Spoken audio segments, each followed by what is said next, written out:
Marissa, Yep, can you we hear me? can. Yep. Can hear you. Okay. All right, great. So let's get started working with buyers.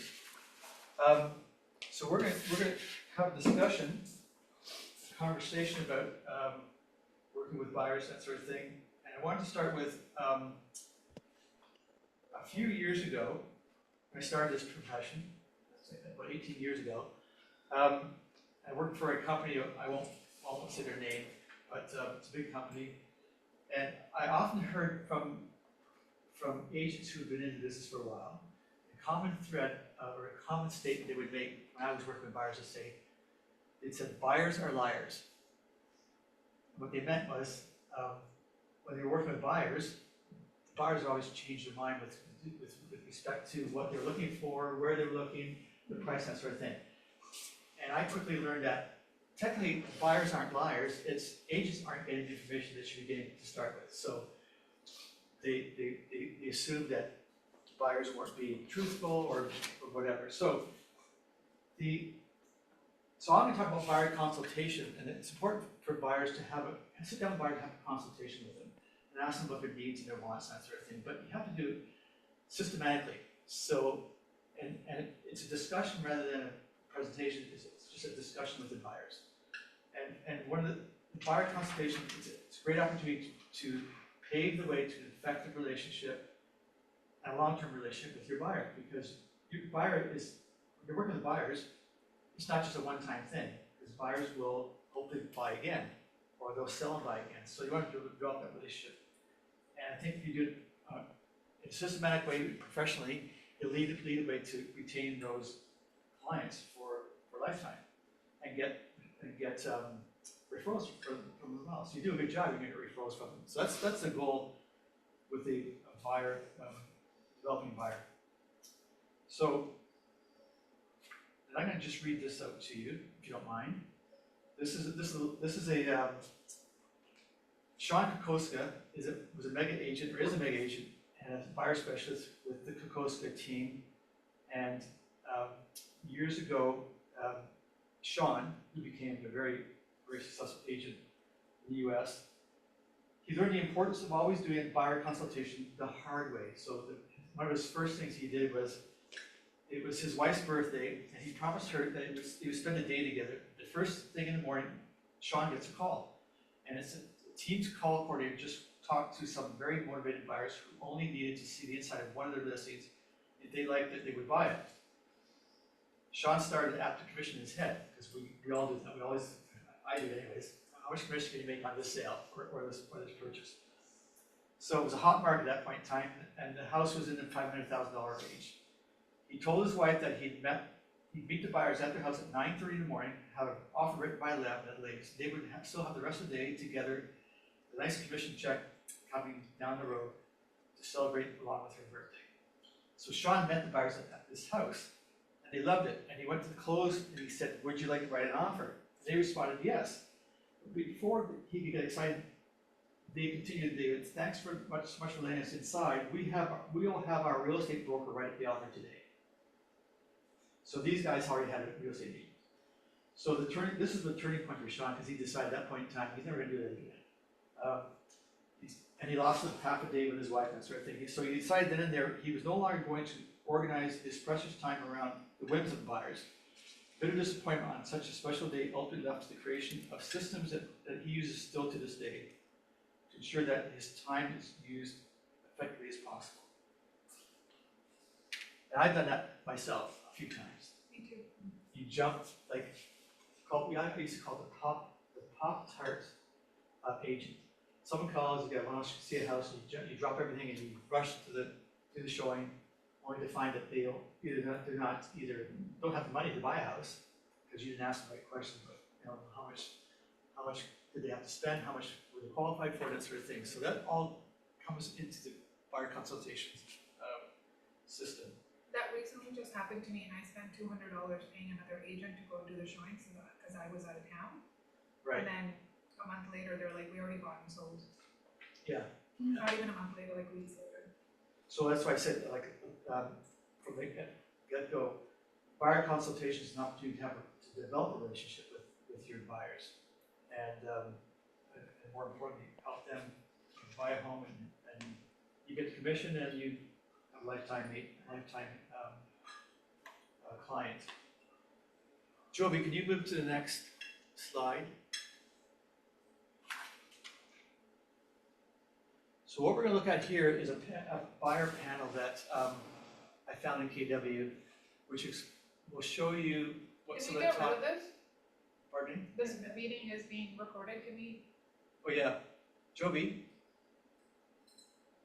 Hey, can you take off that? This meeting is being Since recorded. this meeting is being recorded, it's also being transcribed by AI Companion. Do you see that note in front of the screen? Just click OK. are we playing this video, Vince? Yeah, we're gonna play that video, but there's a note on the screen that you need to get rid of. You see it? Or do I we have did it? remove it from my end. Are you still seeing it? Yeah. Should I do it from, can I do it from my Oh, yeah, end? maybe do it from here, Vince. Yeah, that could be from your end. Hang on a sec. This mouse working? Yeah, you got it. Right there, yeah. Okay, let's start the video.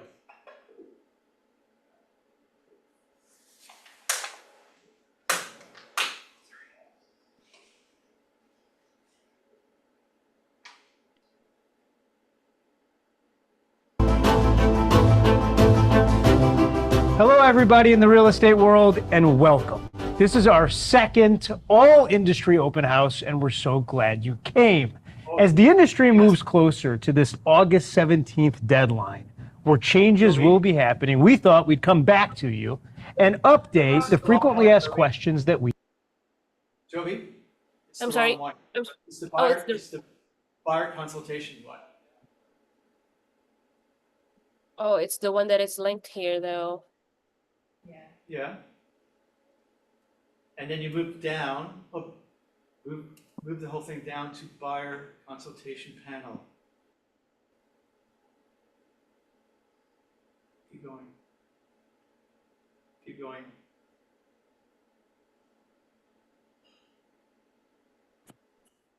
Oh, you're right. Yeah, working with buyers. Thank you.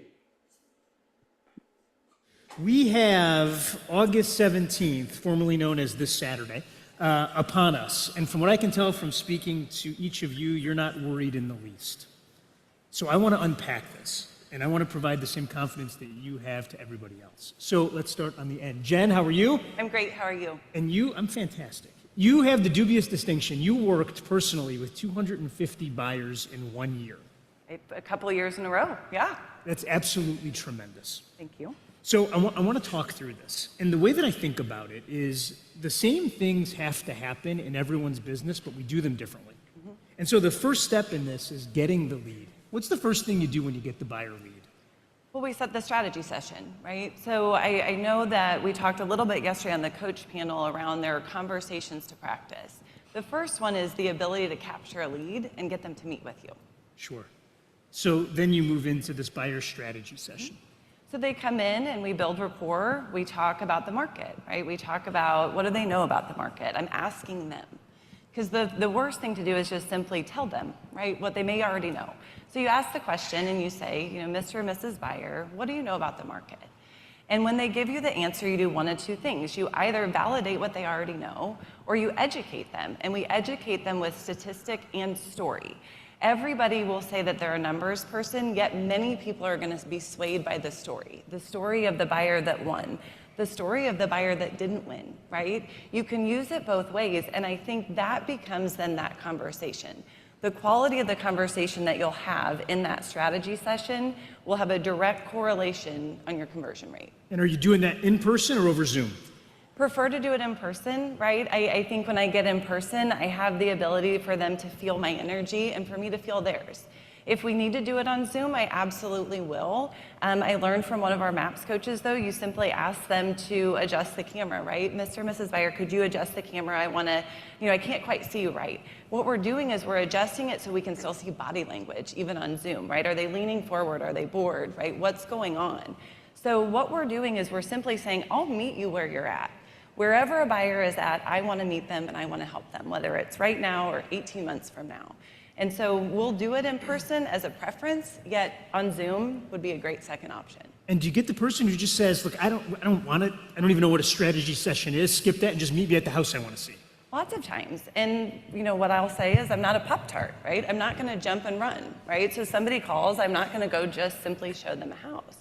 The goal is I want you to find the best house at the best price in the time frame that works best for your family. The only way that I can be your advocate, the only way that I can represent you well is if we meet and we build a plan to strategize how we do that. And how many of these are you trying to have each week? Oh gosh, I mean, we're probably, I would say 16 to 20 a week. And that's the number you're tracking. That's the number we're tracking. Because what we want, but we're also tracking that first number. How many buyers have I talked to? Because I want to know if I'm talking to a lot of buyers and they're not coming in. The question came up yesterday, do we have to do 20% more? Well, no. If I have a gap in my business, that's where I go, right? So I'm tracking from the time that we're making calls to contacts to appointments so that we can narrow that gap and I don't have to meet with 20% more people. I simply convert more of the people that I've met with. Okay, and then at some point during the strategy session, you figured out what they want to do, you figured out their goals, you've taken them through this. How do you start to talk about what you're going to provide, what you charge, and then ultimately, how do you get the agreement signed? Sure, so when we're talking through it, I'm demonstrating my value, right? And so when we're talking through what they want and what they need in the house, that's a really short part of the conversation. There's only so much search criteria. Where I spend the majority of my time is their motivation, their timeline. Whether they're buying now or 3 years from now, I'm still gonna meet with them.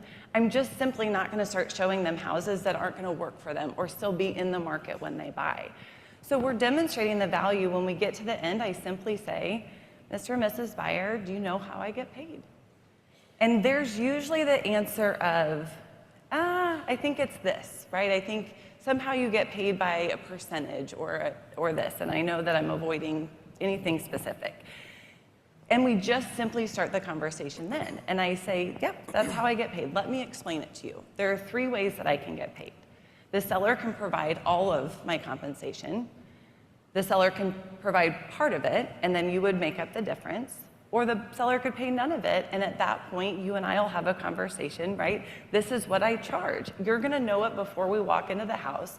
What of those 3 options we're looking at?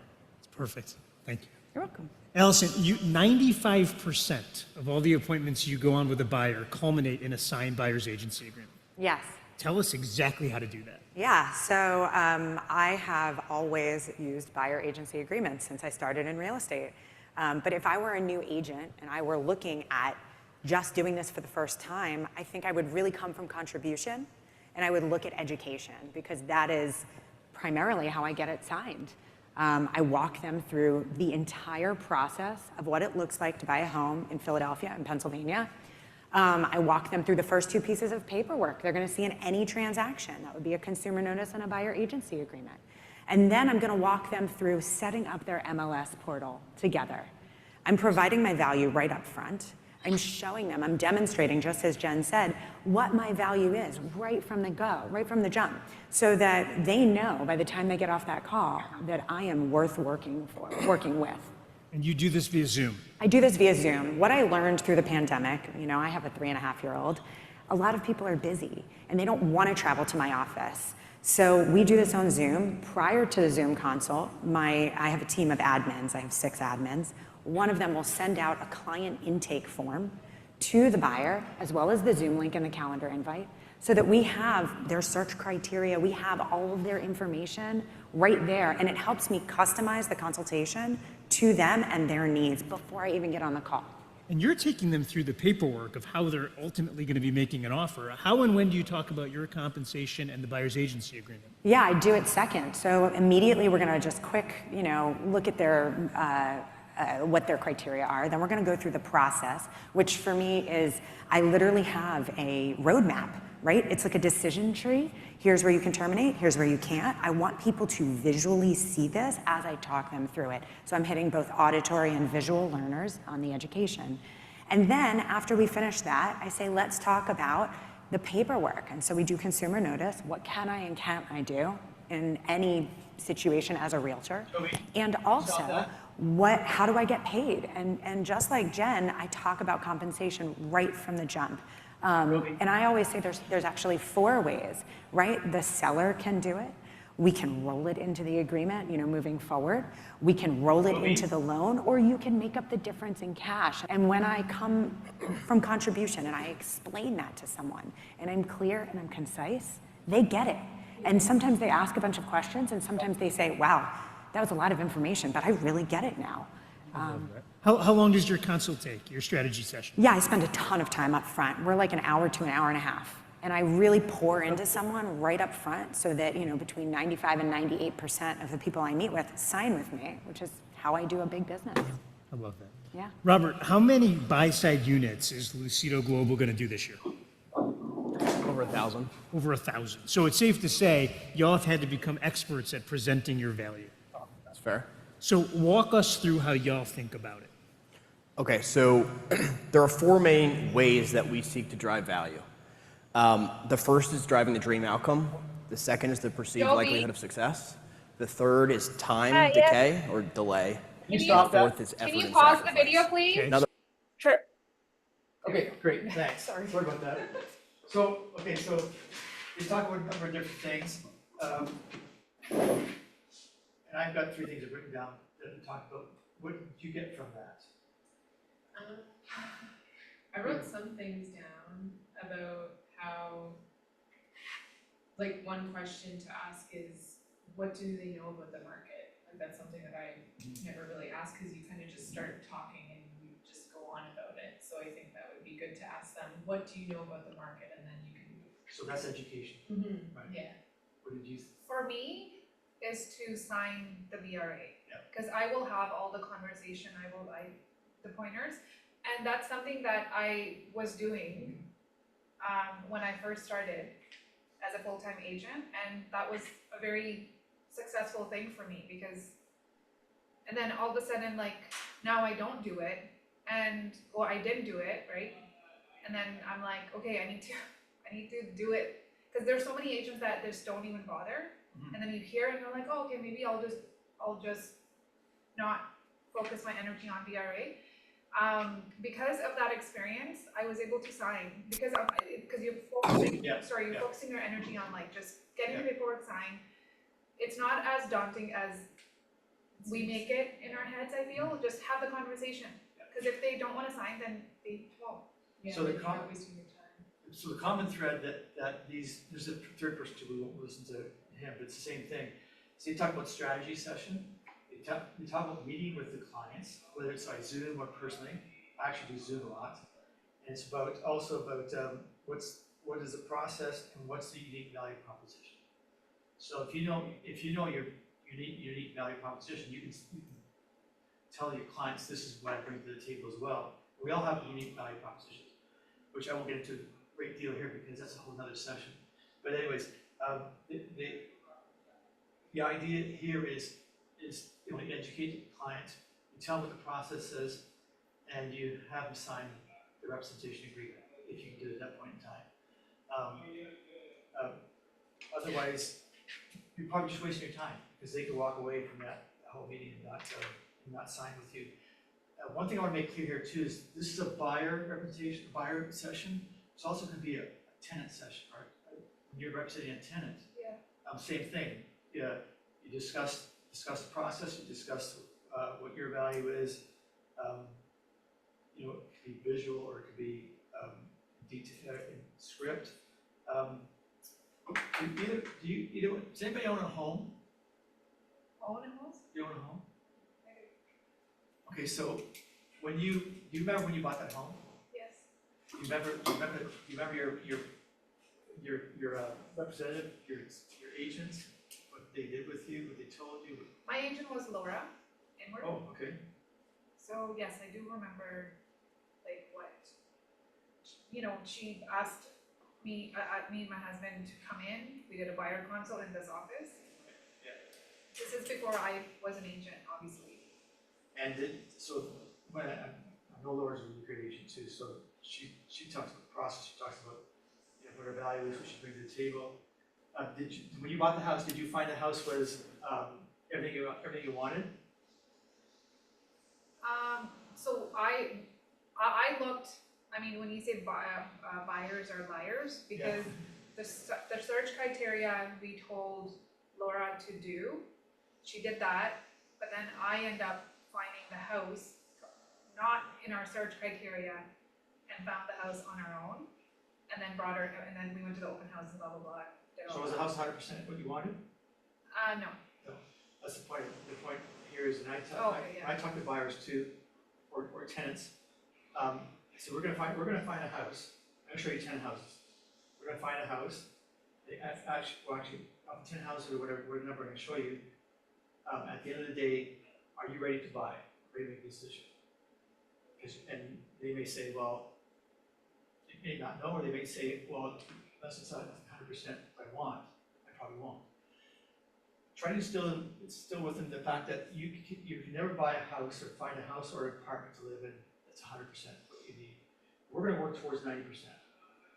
The other 10%, it's compromised a little bit, but it's what the expectation is going to be. So you try to set the expectation of your buyers or your renters. Can we go to the next slide, Jovi?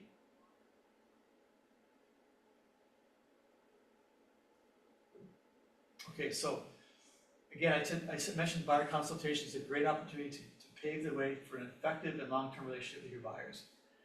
An unhurried process meeting with potential buyer will allow you to delve into the needs and wants of your values of your buyers, showcase your services, and most importantly, the buyer consultation will allow you to educate and set expectations for how you work. Those are the three key things I think with any client you have to focus on and work towards.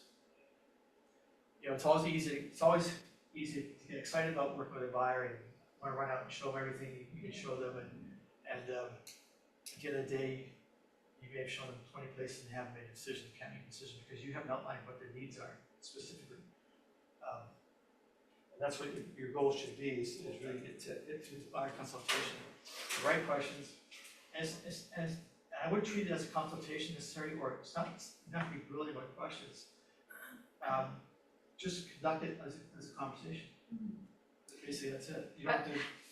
Yeah, just to add to that, like, I like how, I forget her name, but like, she's the one, the first speaker, that she said that try to, you can talk about the criteria so much. It's like, you have this, boom, but like, get to the bottom of their motivation. What is their motivation? So like, that was good.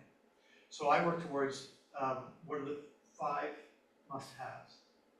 So at the end of the day, you've got 5 must-haves that you, out of how many criteria items you may have, they'll help you focus on finding your buyers or your tenants, the right place at the right price, and within time limits, so you're not wasting their time or your time. Time is money, right? So the longer you spend with them, there's more cost to it as well. Can you go to the next slide now, Joby? We already talked about this. Next one, this is Sean Koska. And so that when you sit down with your buyer, have a plan, an action plan. So there's one right here. It's a simple stage. Do the needs analysis, educate your buyers, set service expectations, present your value proposition, close for the agreement, establish next steps. During the consultation, we'll go through one. Always, at the end of the day, whether you're in the consultation process or you're doing a showing, at the end of the day, what are your next steps? Make sure to ask your buyers or tell your buyers what next steps may be, and set the next time you're going to meet with them. You should never walk away and leave it open, because then you're going to be chasing them down. Sit next. Can you go to the questionnaire now? Joby, next slide.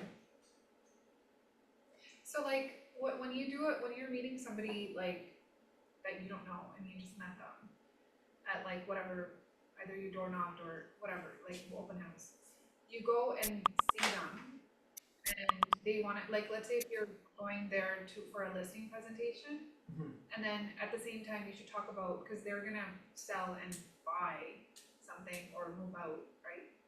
So just have the conversation together, I guess, set some time aside for like a quick buyer console at the same time.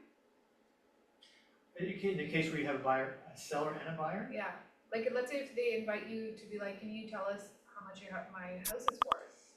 okay, that's another thing altogether. There is a seller presentation as well, which I'm not gonna get into today. No, not the seller. I don't want you to get into this. I'm just saying like, just set some time, like have your key questions ready because what if they're like, we wanna sell and buy? And like, have I guess you find out your motivation, having like yes, you do focusing on getting the listing, but if they wanna buy, you should probably do that at the same time. Mhm. Right, and understand, and then give them the next steps, as you're saying, like, these are next steps, Well, I'll follow up with you and. Take a step back, when you first talk to them, you're gonna find out what, in this case, we're looking at buyers, so we're expecting to help buyers buy a home and not sell a home necessarily. But when you have an initial conversation with them, and you're setting up the time to meet with them, then you find out, What the they're- question you're gonna ask is, why are you buying a home?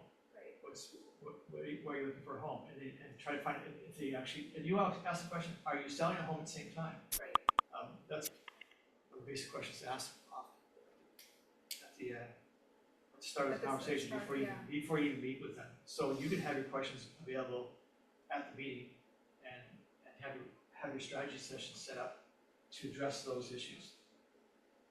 Yeah. Like the one you just brought up, how much is your house worth, right?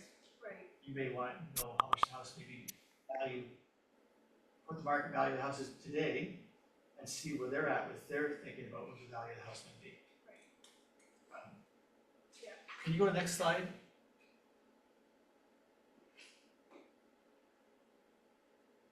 Can you click on, it says click here to see the buyer's questionnaire. So this is a basic buyer questionnaire. You're gathering information about the buyer, basic details, where they live, what's the family composition, stuff there, phone numbers, of course, all that stuff. Then you talk about what's the best way to get a hold of them. Some people like email, some people like phone, some people like text messages, and you set those criteria items as well as when the best times are to meet. So this questionnaire is actually in the KW site. And if you want a set of questions, if you want that document I have, I can send it to you. It's pretty simple. Here's the question. Stop right there, Joby. Go back a bit. Go back to 14. Item number 14. It's right there. Are you currently renting or do you own a home? That's where you find out Right. at that point. You can even send them the questionnaire ahead of time, have them answer the questions, have them send the questions back, which I've done before too, and then you can delve into the questions with them. Well, we can discuss what their answers. What are their answers? The idea about asking the questions is, we get into motivation, you get into what their likes or dislikes are, but they may have needs and wants that, for example, here's an example. I want a house with a big yard. Okay, great. What size of yard? Why do you need a yard? Because you might have picnics, or you want barbecues, or that sort of thing. And one client had said, I have a dog. I want my dog to have a yard. So you delve into the question a bit deeper. Go, okay, you have a dog. You want a yard for your dog. If I find a house that meets your needs, except for the yard, but you're near a park, would that suffice? And then they might say yes. So you can take the yard off. You don't need a big yard. That's not going to be one of the five must-haves. It's going to be something you'd like to have, because it's likes and must-haves are two different things. Can you move up the slide again, Joby?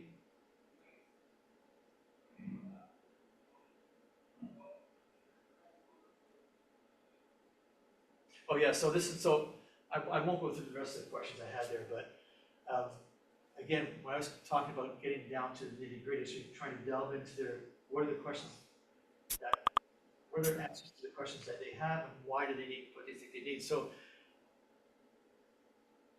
I find agents don't listen well.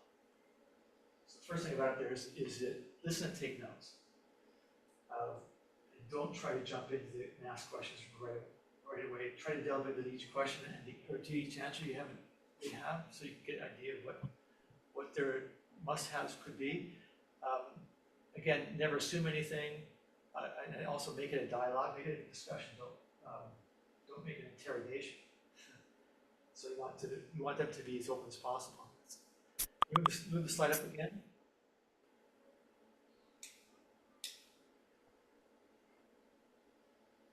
So when you conclude the needs analysis, you're setting up realistic expectations. So you can wrap up that part of the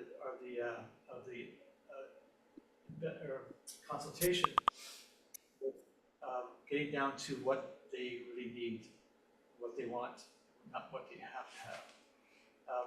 So go to the next slide.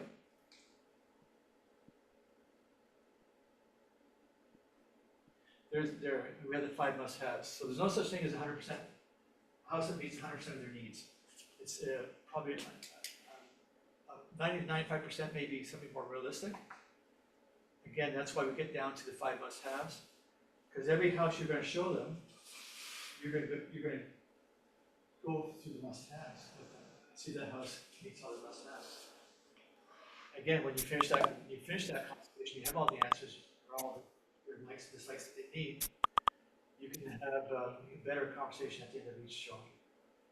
And one of the things about showings is I have a buyer guide binder that I'm going to show you in a minute. Every showing you want them to take notes as well. So I encourage them to take notes. So every house that we see, identify the house in a way that they'll remember the house. For example, I use this example loosely. You go to a house and it smells like cats. So you call it the cat house or smell like cat house. Another house might have a nice, beautiful yellow door. Call that house the yellow door house. If you can be specific about the attributes of a house, so when you go back to talking about it again, because you might show them 5 or 10 houses, you can say, this was the smelly cat house, or this is the yellow door house. So they have a better idea rather than just having that house. They're going to think it as well. Yeah. Can you go to the next slide?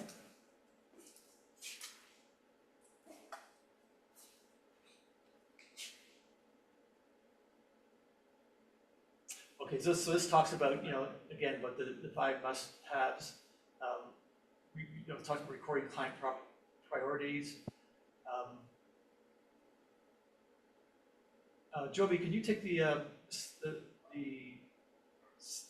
side of the slide that is covered up with the people who are on the session? Can you see that? So you want me to click this to see closing costs? Yeah, I can't see the rest of the page. So move that sidebar. Can you move that sidebar up or down? Oh, I'm sorry, Vince. I think that would be from your end, your computer. Oh, okay. Let's try to do this in here.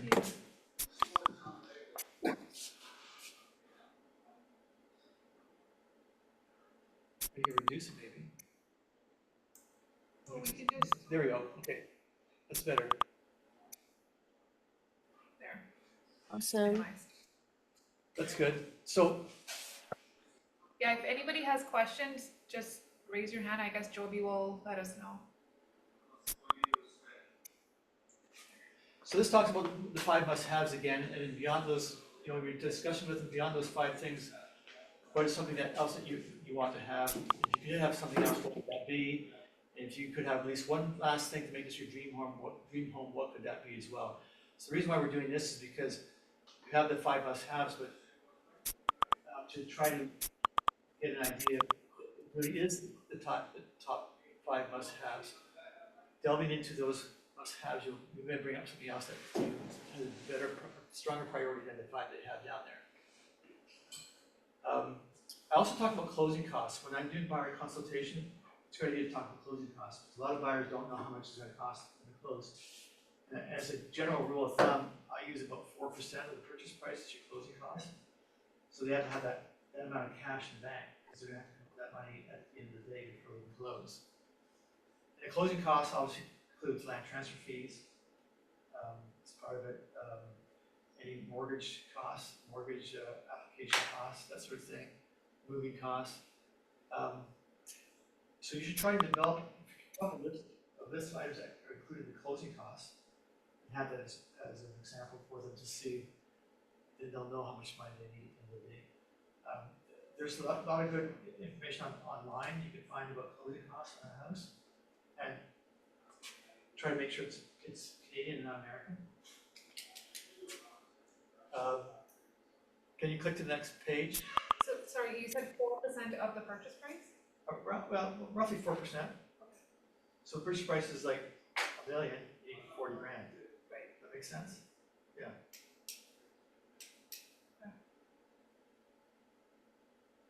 Hey Vince, I'm sorry, Yes. that is the last page. Okay, perfect. Okay, thanks.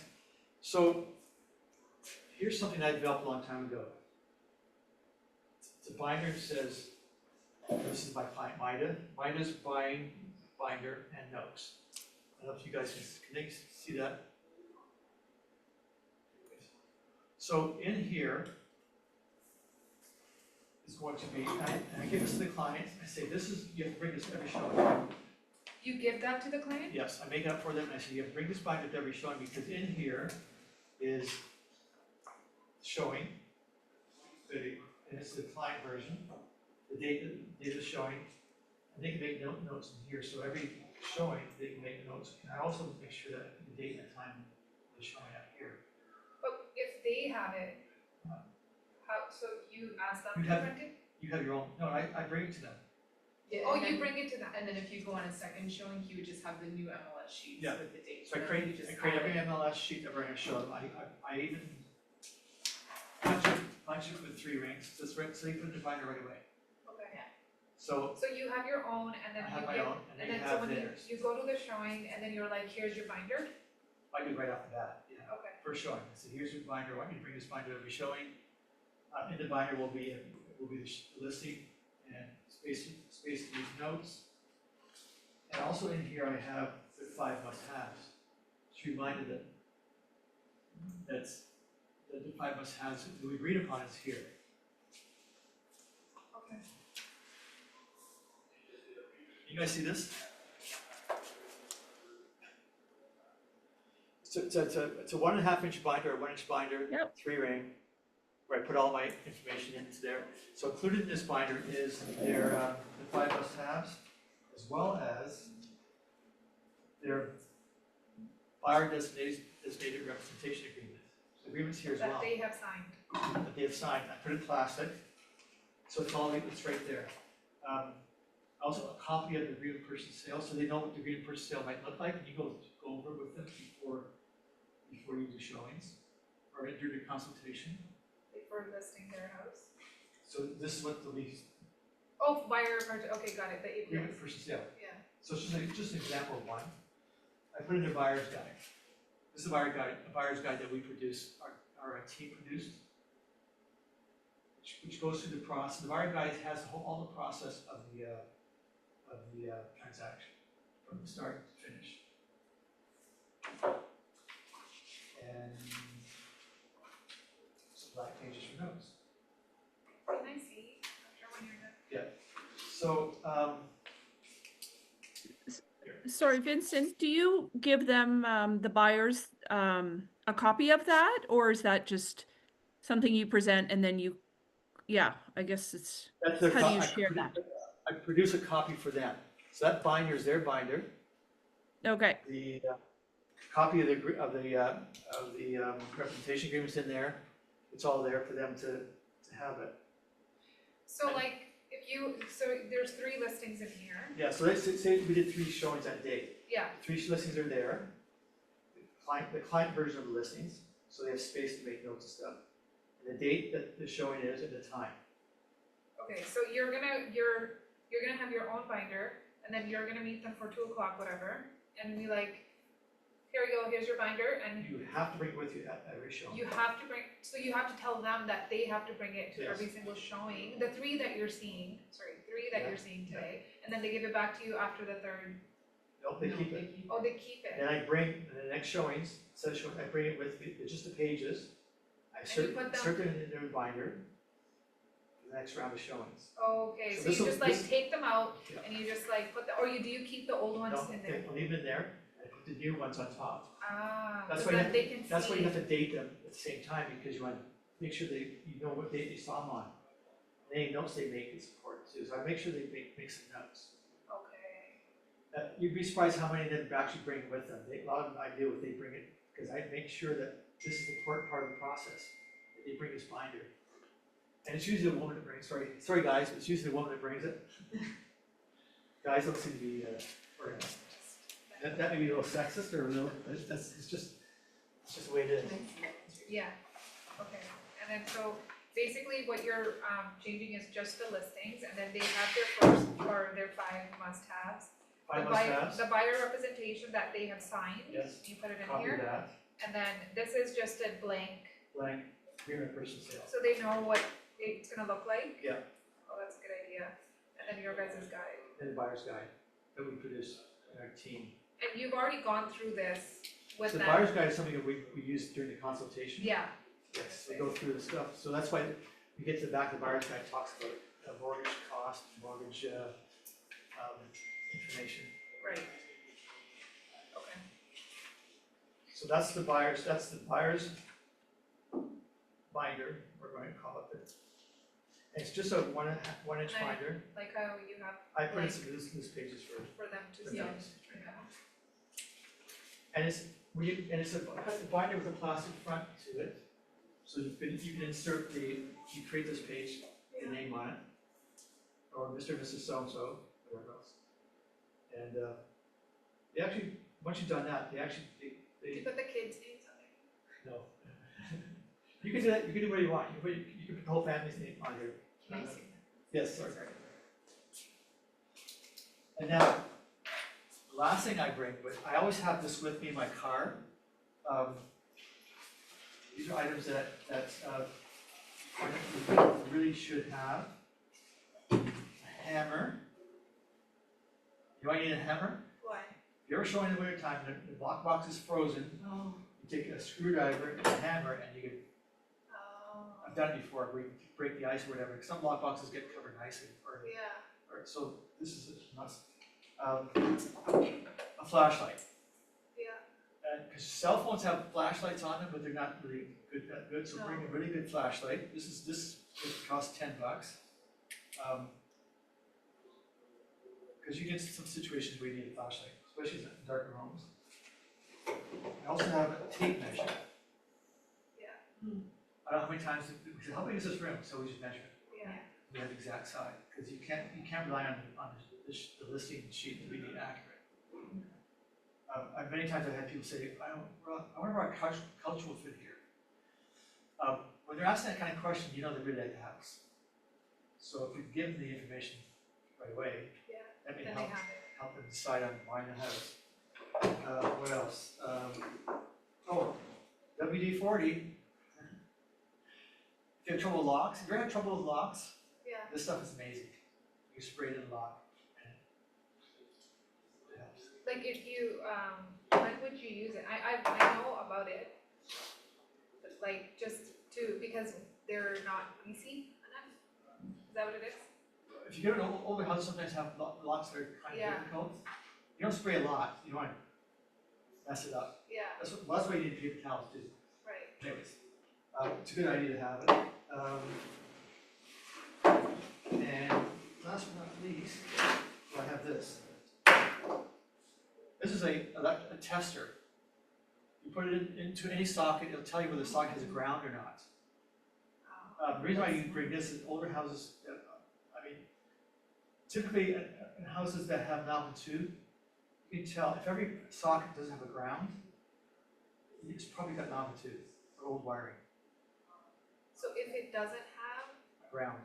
This will tell you. Just plug it in, Plug it in. plug it after this, anywhere. see- and it'll light up, and it'll tell you what it means, because the colors. Two greens means that's a perfect Ground. grounded receptacle. And it's operating. And when it's not, So that'll show up, it'll show it, well, here's, color codes will tell you. oh, For example, sometimes the neutral and the positive are reversed. It'll tell you it's reversed now. I like this. I'm gonna do this. yeah. Anybody have any questions in TV land? Vince, can we Um, take a look at the, you know, the slide that get the most out of the buyer's consult, you know, listen and take notes, be specific, ask what to do. Can I see that again? The slide with the, That said, get the most out of buyer consult. oh yeah, okay. It's, yeah, it's exactly what it says. So, Joby, can you go to that slide, it says get the most from the buyer's consultation questionnaire? So is that it? It only went to the 6? 1 to 6, yeah. Okay, perfect. Thanks. Can you see that? So Yep. it says, listen to notes, be specific, ask what else, ask outside the ideal. For example, a buyer may mention a ranch style home is ideal, but he may like a cape style almost as much. You need to discern whether he or she would be perfectly happy with a cape style home or a ranch style home or whatever. Never assume. And I always say, when I ask people questions to give an answer, I repeat the answer back to them. I said, I hear you Right. say that, or I heard this, did you say this? Just to confirm what they say. And of course, never assume anything, ask for clarification, and make it a dialogue. Okay, perfect. Thanks. You're welcome.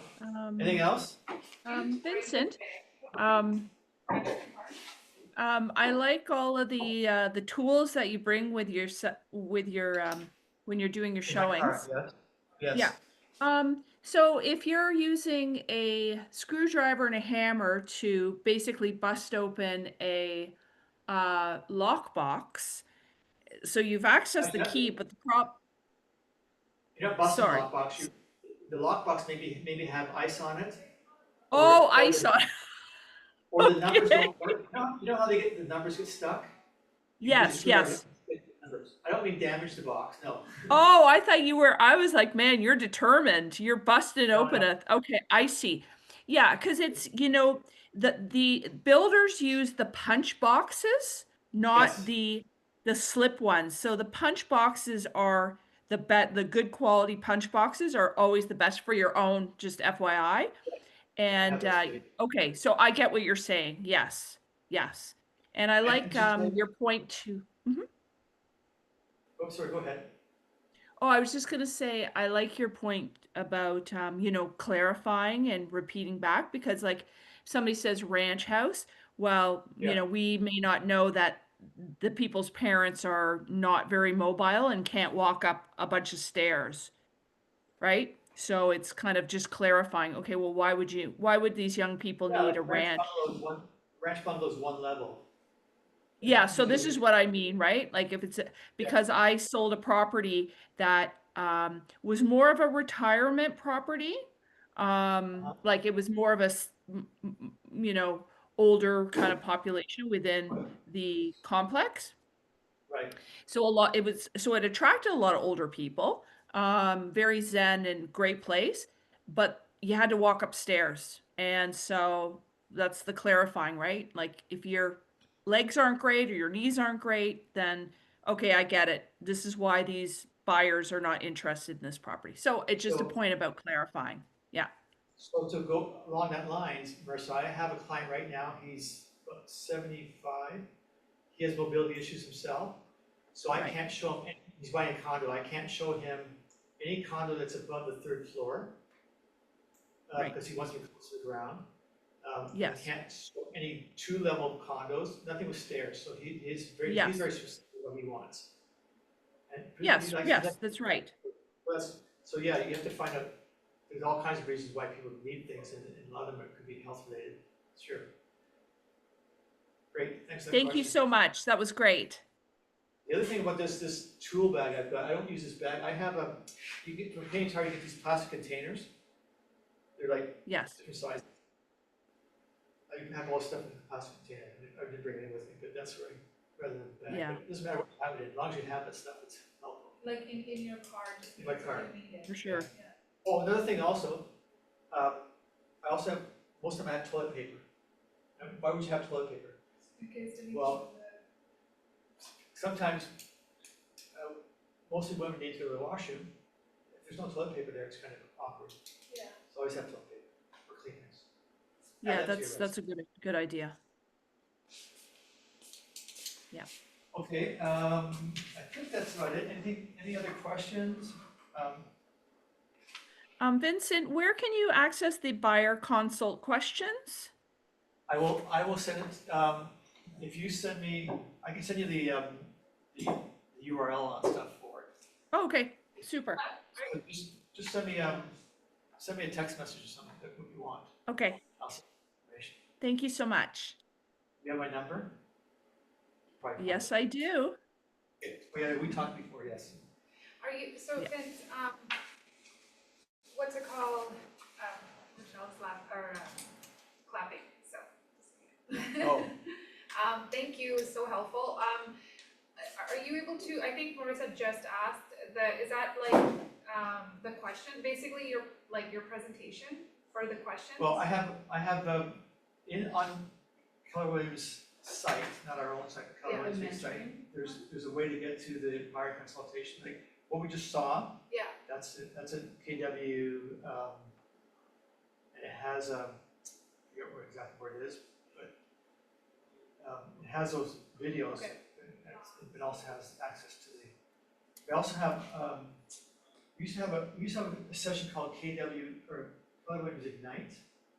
Have you guys ever taken Yeah. Ignite? yeah, like in, So Ignite has the buyer consultation, and I just send you the whole Ignite session oh, okay, on buyers, okay, working with buyers. okay.